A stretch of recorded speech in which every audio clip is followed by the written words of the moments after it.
ಮೇಲೆ ಅಮ್ಮನವರಿಗೆ ಉಷಾ ಕಾಲದಲ್ಲಿ ಅಭಿಷೇಕ ಮಾಡಿದ ನೀರನ್ನು ಬೆಳಗ್ಗೆ 6 ಗಂಟೆಯಿಂದ 10 ಗಂಟೆ ಒಳಗಡೆ ತೀರ್ಥ ಸ್ನಾನ ಶ್ರೀಚಕ್ರನ ಇಟ್ಟು ಸ್ನಾನ ಮಾಡಿಸುವಂಥದ್ದಿರುತ್ತೆ. ಪ್ರತಿ ಅಮಾವಾಸ್ಯೆ ಮತ್ತು ಹುಣ್ಣಿಮೆ ಆ ದಿನ ಬಂದು ವಾಮಾಚಾರ, ಆರೋಗ್ಯ ಬಾಧೆ, ಶತ್ರುಗಳ ಕಾಟ, ನಮಗೆ ಕಾಲು ನಡೆಯೋಕ್ಕಾಗ್ತಿಲ್ಲ, ಎಲ್ಲ ಕಡೆ ಹೋಗಿ ಬಂದಿದ್ದೀವಿ, ಆರೋಗ್ಯದಲ್ಲಿ ಅಭಿವೃದ್ಧಿ ಆಗ್ತಿಲ್ಲ ಅನ್ನೋವಂಥವ್ರಿಗೆ, ಮಕ್ಕಳಿಲ್ಲ, ಮದುವೆ ಆಗ್ತಿಲ್ಲ ಅನ್ನೋರು ಬಂದು ನೀರನ್ನ 3 ಬಾರಿ 5 ಬಾರಿ ಹಾಕ್ಸೋದ್ರಿಂದ ತುಂಬ ವಿಶೇಷವಾಗಿ ಅನುಕೂಲ ಆಗಿರುವಂಥದ್ದು ಸಾಕಷ್ಟು ಉದಾಹರಣೆಗಳಿದ್ದಾವೆ.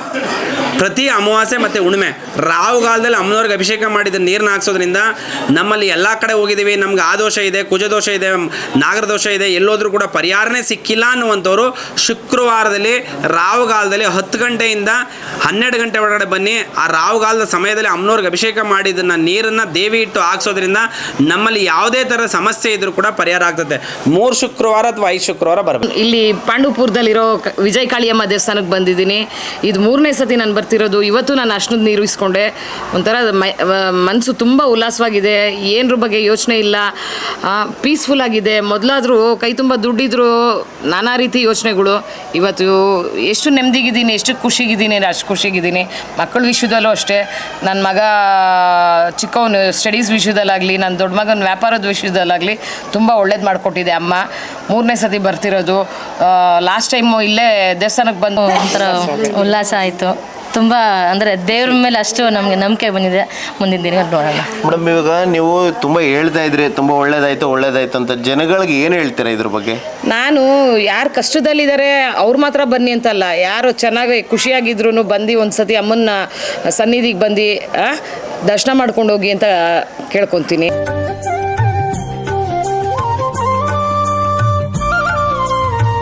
ನನಗೆ ಆಕ್ಸಿಡೆಂಟ್ ಆಗಿ 5 ವರ್ಷ ಆಯಿತು.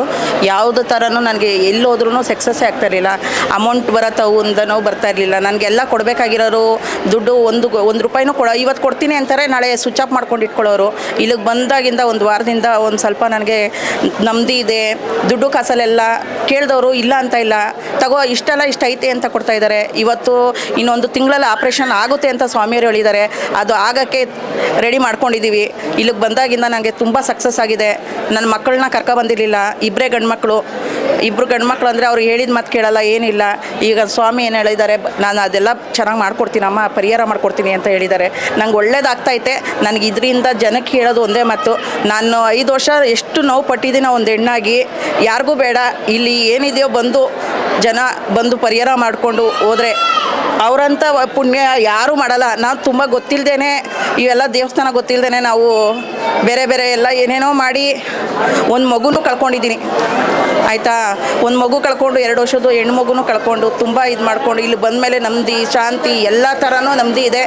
ಒಂದು ಹಣಕಾಸು ಎಲ್ಲ ದೊರಕಾಗ್ತೈತೆ. ಕೊಡಲ್ಲ ಅಂದವರು ಕೊಡ್ತಾ ಇದ್ದಾರೆ ಫೋನ್ ಮಾಡಿಬಿಟ್ಟು. ಬಂದು ನಿಂತಿಲ್ಲ, ದುಡ್ಡನ್ನ ವಾಪಸ್ ಬರಬೇಕು, ಯಾವ ವ್ಯವಹಾರ ಮಾಡೋದು ಅಭಿವೃದ್ಧಿ ಆಗ್ತಿಲ್ಲ, ಔಟ್ಗೋಯಿಂಗ್ ಹೆಚ್ಚು, ಇನ್ಕಮಿಂಗ್ ಕಡಿಮೆ, ಸುತ್ತಾಟ, ಮನೇಲೇ ಸಮಾಧಾನ ಇಲ್ಲ, ಆರೋಗ್ಯದಲ್ಲೂ ಕೂಡ ವ್ಯತ್ಯಾಸ ಆಗ್ತದೆ, ಕಿರಿಕಿರಿ. ಸ್ಟ್ರೈಟ್ ಫಾರ್ವರ್ಡ್, ಒಬ್ಬರು ಕೆಲವು ಮಾತು ಕೇಳಲ್ಲ, ಕೂಡ ಕೈಯೇ ಬಂದು ಒಬ್ಬರು ಬೇಡಿದ ಕೇಳಲ್ಲ, ಕೊಟ್ಟಿರೋದು ವಾಪಸ್ ಬಂದರೂ ಸಾಕು ಅನ್ನೋದಕ್ಕೆ ನಿಮ್ಮದಿ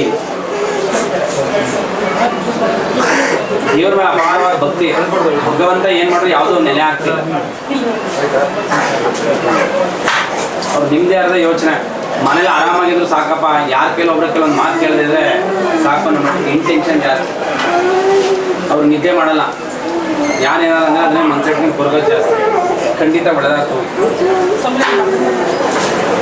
ತಾಯಿ ಜಗನ್ಮಾತೆ ಜಗದೀಶ್ವರ ಇಲ್ಲಿ ನಾನು ಬೆಂಗಳೂರಿಂದ ಬಂದಿದ್ದೀನಿ. ತಾಯಿ ವಿಜಯ ಕಾಳಿಯಮ್ಮ ಮಹಾಕಾಳಿ ಆಶೀರ್ವಾದ ಎಲ್ಲರಿಗೂ ಒಳ್ಳೆಯದಾಗುತ್ತೆ. ಆರೋಗ್ಯ ಮತ್ತು ವೈಯಕ್ತಿಕ ಯಾವುದೇ ಸಮಸ್ಯೆ ಇದ್ದರೂ ಇಲ್ಲಿ ಬಂದವರಿಗೆ ಬಸಪ್ಪನ ಆಶೀರ್ವಾದದಿಂದ ತುಂಬ ಒಳ್ಳೆಯದಾಗುತ್ತೆ. ತುಂಬ ಜನ ಕಷ್ಟ ಇರೋರು ಇಲ್ಲಿ ಬಂದು ಪರಿಹಾರ ಮಾಡ್ಕೊಂಡಿದ್ದಾರೆ. ಮತ್ತು ಅಮಾವಾಸ್ಯೆ ಮತ್ತು ಹುಣ್ಣಿಮೆಗಳಿಗೆ ಹೋಮ ಎಲ್ಲ ನಡೀತದೆ. ಅಲ್ಲಿ ಬಂದು ನಿಮ್ಗೆ ಏನು ಕಷ್ಟ ಕಾರ್ಪಣ್ಯ ಇದೆ ಅದು ತಾಯಿಗೆ ಅರ್ಪಿಸಿದ್ರೆ ವಿತಿನ್ ನಿಮಗೆ 1 ತಿಂಗಳೊಳಗಡೆ ಏನೇ ಸಮಸ್ಯೆ ಇದ್ದರೂ ಪರಿಹಾರ ಆಗುತ್ತೆ. ತಾಯಿ ಎಲ್ಲ ಪ್ರತಿ ಮಹಾಕಾಳಿ ಎಲ್ಲರಿಗೂ ಆಶೀರ್ವಾದ ಮಾಡ್ತಾರೆ. ನಾವು ಬೆಂಗಳೂರಿಂದ ಬಂದಿದ್ದೀವಿ. ನನಗೆ ಹೆಲ್ತ್ ವಿಷಯವಾಗಿ ಇಶ್ಯೂ ಇತ್ತು. ಇವಾಗ ನನಗೆ ಇಶ್ಯೂ ಎಲ್ಲ ಹೆಲ್ತ್ ಎಲ್ಲ ಇಂಪ್ರೂವ್ ಆಗಿದೆ. ನನಗೆ ಪ್ರತಿಯೊಂದು ನಾರ್ಮಲ್ ಹತ್ತಿರ ಬರ್ತಾಯಿದೆ. ದೇವಸ್ಥಾನಕ್ಕೆ ಬಂದು ನೀರು ಹಾಕ್ಸ್ಕೊಂಡು ಇದು ಹೋದ್ಮೇಲೆ ನಮಗೆ ತುಂಬ ಒಳ್ಳೆಯದಾಗಿದೆ. ಸರ್, ಈಗ ಅರ್ಶಿಣದ ನೀರು ಹಾಕ್ತಾರೆ, ಅದ್ರ ಮಹಿಮೆ ಏನು ಸರ್? ಅರ್ಶಿಣ ನೀರು ತಾಯಿದು ಒಂದು ದೈವಶಕ್ತಿ, ನಂಬಿಕೆಯಿಂದ ಬಂದರೆ ಕಲ್ಲು ಕೂಡ ನಿಮಗೆ ದೇವರಾಗಿ ಕಾಣಿಸುತ್ತೆ. ಆ ಹಿರಿಯರು ತುಂಬ ವಯಸ್ಸಾದವ್ರು ದೊಡ್ಡವ್ರು ಹೇಳಿದಾರಲ್ಲ, ನೀವು ಎಲ್ಲಿ ಭಕ್ತಿಯಿಂದ ಬರ್ತೀರೋ ಅಲ್ಲಿ ನಿಮಗೆ ಒಳ್ಳೆ ನೆಗೆಟಿವ್ ಎನರ್ಜಿ ಸಿಗುತ್ತೆ, ದೇವರ ಆಶೀರ್ವಾದ ಆಗುತ್ತೆ. ನೀರು ಹಾಕ್ಸ್ಕೊಳ್ಳೋದ್ರಲ್ಲಿ ತುಂಬ ಪ್ರಾಮುಖ್ಯತೆ ಇದೆ. ನಾನು ಬಂದಿದ್ದ ದಿನ ಒಬ್ಬರು ಅವ್ರಿಗೆ ಕೈ ಶೇಕ್ ಆಗ್ತಾಯಿತ್ತು. ವಿತಿನ್ ಹಾಫ್ ಆನ್ ಅವರಲ್ಲಿ ಅವ್ರಿಗೆ ನೀರು ಹಾಕ್ಸ್ಕೊಂಡ್ಮೇಲೆ ಕೈ ಶೇಕ್ ಆಗೋದೇ ನಿಲ್ತು. ಅದೆಲ್ಲ ತಾಯಿ ಆಶೀರ್ವಾದ. ತಾವು ಪ್ರಯತ್ನ ಮಾಡಿ, ಆವಾಗ ನಿಮ್ಮ ಅನುಭವದಲ್ಲಿ ನಿಮ್ಗೆ ಗೊತ್ತಾಗುತ್ತೆ. ಸರ್, ಶ್ರೀ ಛತ್ರವನ್ನು ತಲೆ ಮೇಲೆ ಇಟ್ಕೊಂಡು ನೀರು ಹಾಕ್ಸ್ಕೊಂಡ್ರೆ ಶ್ರೀಶಕ್ತದ ತಾಯಿಯ ಪವಾಡ ಇದೆ. ಆ ಶಕ್ತಿ ನಮಗೆ ವೃದ್ಧಿ ಆಗುತ್ತೆ. ಸರ್, ಇಲ್ಲಿ ಬಸಪ್ಪನ ಪವಾಡ ಸಾಕಷ್ಟು ಅಂತ ಜನ ಹೇಳಿಕೆ ಕೊಡ್ತಾರೆ. ಇಲ್ಲ, ಬಸಪ್ಪನ ತುಂಬ ನಂಬಬೇಕು. ಆ ಬಸವ ಮೂಗ ಪ್ರಾಣಿ, ಅದು ವ್ಯಕ್ತಿಗೆ ಯಾವ ರೀತಿ ಆಶೀರ್ವಾದ ಮಾಡುತ್ತೆ ಅನ್ನೋದನ್ನು ತಾವು ಇಲ್ಲಿ ಬಂದು ಯೂಟ್ಯೂಬಲ್ಲಿ ನೋಡಿ ತುಂಬ ಗೊತ್ತಾಗುತ್ತೆ. ಪ್ರಯತ್ನ ಮಾಡಿ, ನಿಮ್ಮ ಅನುಭವದಲ್ಲಿ ನೀವೇ ಹಂಚ್ಕೋಬೋದು. ಸರಿ, ಇದು ವಿಶೇಷ ಏನು ಸರ್? ಹೋಮ ಅಂದರೆ ಇಲ್ಲಿ ಒಂದು ದೈವ ಶಕ್ತಿಗಳನ್ನ ಕ್ರೋಢೀಕರಿಸಿ ಹೋಮ ಹವನ ಮಾಡಿದ್ರೆ ಪ್ರತಿಯೊಬ್ಬರಿಗೂ ನೆಗೆಟಿವ್ ಎನರ್ಜಿಗಳು ಇಂಪ್ರೂವ್ ಆಗುತ್ತೆ. ಮತ್ತು ನಿಮ್ಮ ಕಷ್ಟ ಕಾರ್ಪಣ್ಯಗಳನ್ನ ಹೋಮದಲ್ಲಿ ಹಾಕಿದಾಗ ಹೋಮಕ್ಕೆ ದೇವರ ಮಹಾಕಾಳಿಗೆ ನೀವು ಅರ್ಪಣೆ ಮಾಡ್ದಂಗೆ ಆಗುತ್ತೆ. ಹೋಮದ ಮೂಲಕ ನಿಮಗೆ ಒಳ್ಳೆಯದಾಗುತ್ತೆ. ಸರಿ, ಥ್ಯಾಂಕ್ ಯು. ಜನಗಳು ತಿಳಿಸೋದಾದ್ರೆ ಏನಂತ ತಿಳಿಸ್ತೀರಾ ಸರ್? ನೀವು ಬಂದು ಅನುಭವ ನೋಡಿ, ಮತ್ತು ತಾಯಿ ಆಶೀರ್ವಾದ ಪ್ರತಿಯೊಬ್ಬರಿಗೂ ಬೇಕು. ದೈವ ಶಕ್ತಿ ಇಲ್ಲದೆ ಏನೂ ಆಗಲ್ಲ. ಒಂದು ಸರಿ ಶಕ್ತಿ ತಾಯಿ ಸ್ಥಳಕ್ಕೆ ಭೇಟಿ ಕೊಡಿ, ನಿಮಗೆಲ್ಲ ಒಳ್ಳೆಯದಾಗುತ್ತೆ. Thank you. ಒಂದಲ್ಲ ಒಂದು ಪ್ರಾಬ್ಲಮೇ ಜಾಸ್ತಿ, ಅಭಿವೃದ್ಧಿ ಆಗ್ತಿದೆ. ಹಣ ಬರುತ್ತೆ ಖಂಡಿತ. ಇನ್ನು 8 ತಿಂಗಳ ಪೂರ್ತಿ ಪೂರ್ಣ ಆಗುತ್ತೆ. ಒಂದು ಮನೆ ಮಾಡೋದಕ್ಕೆ ಮಲ್ಲಿಡಿ ಒಂದು ಕೂಡ ಚಂಡಿ ಜಾಸ್ತಿ. ಹಣ ಏನು ಕೆಲಸ ಅಭಿವೃದ್ಧಿ ಪರವಾಗಿಲ್ಲ, ಇಲ್ಲೇ ಕೊಡ್ತೀವಿ ಅನ್ನ. ಅದು ಯಾವುದಕ್ಕೂ ಏನು ₹1 ದುಡ್ಡು ಅಥವಾ ನಮ್ಮ ಮನಸ್ಸಲ್ಲಿ ಏನೇನೋ ಸಮಸ್ಯೆ ಇದೆ ಸ್ವಾಮಿಗಳು, ಯಾವುದು ಬಗೆಹರಿತಿಲ್ಲ ಅನ್ನುವಂಥವ್ರು ಭಗವಂತನ ಮುಂದೆ ಗಂಡ ಹೆಂಡತಿ ಇಬ್ಬರು ಕೂಡ ಬಂದು ಅದ್ರಲ್ಲಿ ಹಾಲಾಕಿದ್ರೆ ಖಂಡಿತ ನೆಕ್ಸ್ಟ್ ವರ್ಷದೊಳಗೆ ನಿಮ್ಗೆ ವರ್ಷದೊಳಗೆ ನಿಮ್ಗೆ ಏನಾಗುತ್ತೆ ಅಂತ ನೀವೇ ನೆಕ್ಸ್ಟ್ ಹೇಳ್ತೀರಿ. ಅವತ್ತು ದಿನ ಅನ್ಕೊಂಡಿದಾರಂತೆ ಈ ವರ್ಷದಲ್ಲಿ ಆಗುತ್ತೆ ಅನ್ನೋದಾದ್ರೆ ಬಲಕ್ಕೆ ನಿಧಾನ ಆಗುತ್ತೆ ಅಂದ್ರೆ ಅಡಕೆ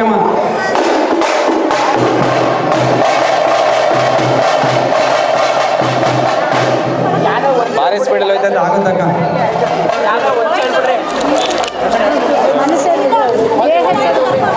ಮನಸ್ಸಲ್ಲಿ ಆರೋಗ್ಯ ಸಮಸ್ಯೆ ಇದೆ ಅಂತ, ದೇಹದಿಂದ ತೊಂದರೆ ಆಗಿದೆ ಅಂತ, ಏನು ಇಲ್ಲ ಅಂತ ಅನುಕೂಲ ಮಾಡ್ಕೊಳ್ತೀನಿ ಹೊಡ್ಕೊಂತೀನಿ ಅಂದ್ರೆ ಬಲಕ್ಕೆ ಹೋಗಮ್ಮ.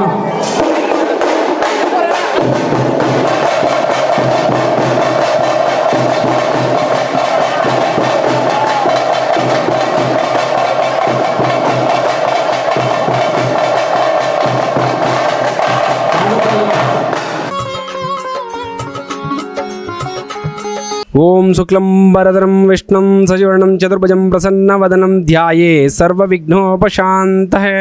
ಓಂ ತ್ರಿಪುರಾ ಸುಂದರಿ ವಿಜಯಕಾಳೇ ನಮಃ. ಇದು ಬಸವಣ್ಣನ ರಥ. ಬಸವಣ್ಣನ ರಥ ಅಂದರೆ ಬಸವಣ್ಣರು ಹೊರಡಲಿಕ್ಕೆ ಅಂತಲೇ ಇರುವಂಥದ್ದು ರಥ.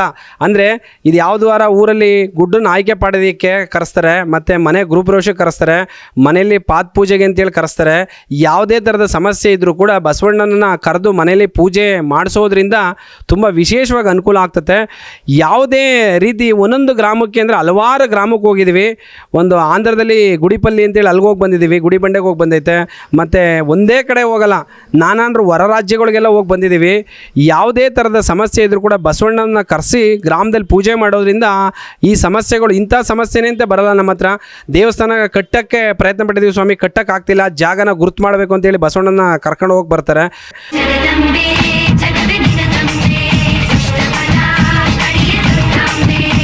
ಮನೆಯಲ್ಲಿ ಗೃಹಪ್ರವೇಶನೇ ಆಗ್ತಿಲ್ಲ, ಎಷ್ಟೋ ವರ್ಷದಿಂದ ಮನೆ ಕಟ್ಟಿದ್ದೀವಿ, ಆಗ್ತಿಲ್ಲ ಅನ್ನುವಂಥವ್ರು ಕರೆಸ್ತಾರೆ. ಗೃಹಪ್ರವೇಶಕ್ಕೆ ಬಂದು ಪತ್ರಿಕೆ ಕೊಟ್ಟು ಆಹ್ವಾನ ಮಾಡುವಂಥದ್ದು ಒಂದು ವಿಚಾರ ಇದೆ.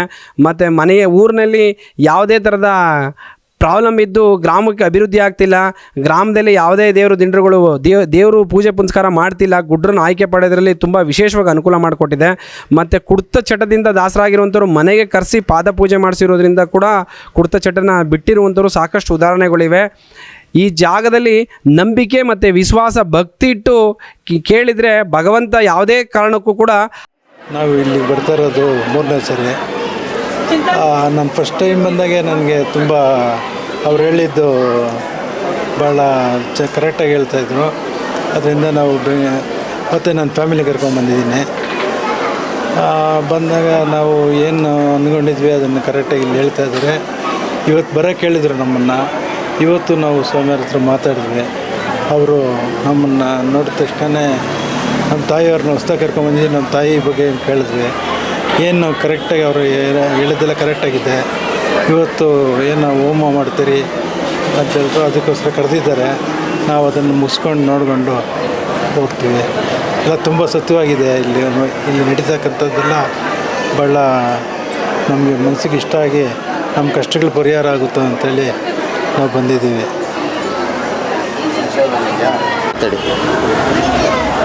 ಸಮಸ್ತ ಭಕ್ತಾದಿಗಳಿಗೆ ದೇವಿ ಮಂಗಳ ಮಾಡಲಿ, ಎಲ್ಲರಿಗೂ ದೇವರು ಒಳ್ಳೇದು ಕೊಡಲಿ. ನಮಗೂ ಸ್ವಲ್ಪ ತೊಂದರೆ ಇತ್ತು, ಸ್ಟ್ರೋಕ್ ಆಗಿತ್ತು. ಕಳೆದ ವಾರ ಇದ್ರ ಬಗ್ಗೆ ಮಾತಾಡಿದ್ದೆ ನಾನು. ಈಗ ಪರವಾಗಿಲ್ಲ, ಒಂದು 80% ಹುಷಾರಾಗಿದೆ. ದೇವಿ ಎಲ್ಲರಿಗೂ ಒಳ್ಳೇದು ಮಾಡ್ತಾಳೆ ಅಂತ ಬಯಸ್ತೀನಿ. ಈ ಸಂದರ್ಭದಲ್ಲಿ ಪ್ರತಿಯೊಬ್ಬ ಭಕ್ತಾದಿಗಳು ಸಹ ದೇವಿಯ ಆಶೀರ್ವಾದವನ್ನು ಪಡೀಲಿ, ಅವಳಲ್ಲಿ ಅಚಲವಾದ ಭಕ್ತಿಯನ್ನು ಇಟ್ಕೊಳ್ಳಿ ಅಂತ ಆಶಿಸ್ತೀನಿ. ಜೈ ವಿಜಯಕಾಳಿ ಪವಾಡ ಬಸವಣ್ಣ. ಓಂ ಭವಣ ಬಸವಣ್ಣ ನಮೋ ನಮಃ. ಎಷ್ಟು ಸರಿಯಿಂದ ಇಲ್ಲಿಗೆ ಬರ್ತಾ ಇದ್ದೀರಾ?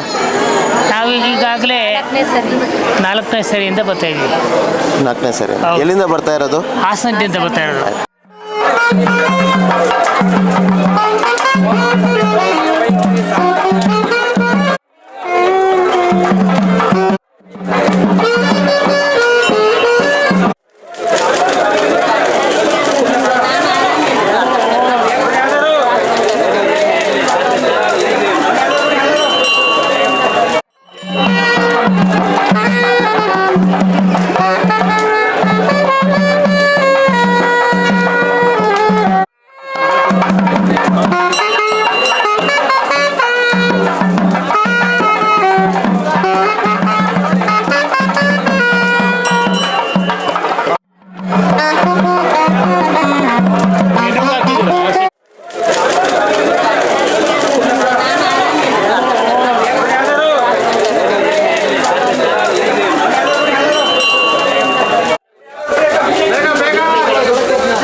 ವಿಳಂಬ ಆಗ್ತಿದೆ ಅಂತ ಆಗುತ್ತೆ ಅನ್ನೋದಾದ್ರೆ ಬಲಕ್ಕೆ ವರ್ಷದೊಳಗಡೆ ಮದುವೆ ಆಗುತ್ತೆ ಅಂದ್ರೆ ಬಲಕ್ಕೆ ಇನ್ನೂ ನಿಧಾನ ಆಗುತ್ತೆ. ಎಡಕೆಮ್ಮ ಒಡೆಯಪ್ಪಣ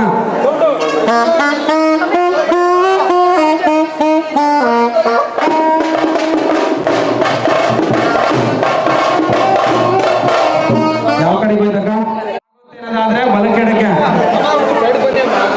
ಯಾವ ಕಡೆ ಹೋಗ್ಬೇಕವ ಆಗುತ್ತೆ ಅಂದ್ರೆ ಬಲಕ್ಕೆ ಹೋಗಿರೋ ವಾಪಸ್ ಬರ್ತಾರೆ ಅಂದ್ರೆ ಇಲ್ಲ ಅಂದ್ರೆ ನಿನ್ನೂ ನಿಧಾನ ಆಗ್ತದೆ ಎಡಕೆಮ್ಮ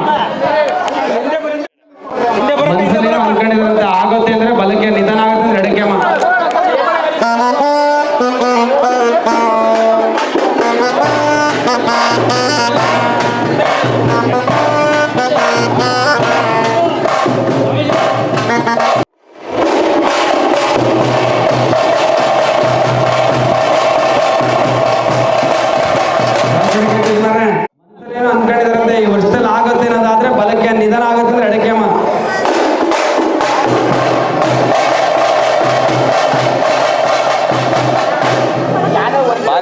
ಕೈಯಿಂದ ಆಗತಕ್ಕ